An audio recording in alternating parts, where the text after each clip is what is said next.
Ready. High, আমি এখন এসেছি নাইজেরিয়াতে। 6 মাস আগে ছিলাম ইউরোপেতে।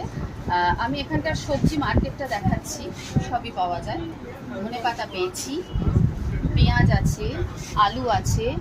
আচ্ছা, এইদিকে এগুলো হচ্ছে কুমড়ো।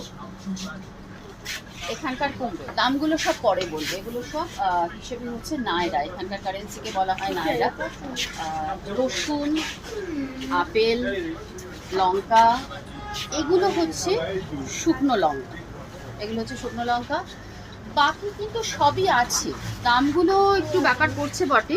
ঝিঙে, গাজর, ডাব, মানে যা যা ভারতবর্ষের মার্কেটে পাওয়া যায় সবই মোটামুটি এখানে আমি পাচ্ছি। এটা একটা বড় ব্যাপার। টমেটো, মানে ভারতবর্ষের মার্কেটের মতনই কিন্তু ঘুরছি, খুব একটা অসুবিধা লাগছে না। নায়রার হিসেবে দামটা কত সেটা আমি হিসেব করে পরে বলবো। আশা করি ইউরোপের মতন অতটা এক্সপেন্সিভ হবে না। থ্যাংক ইউ, আসছি আবার।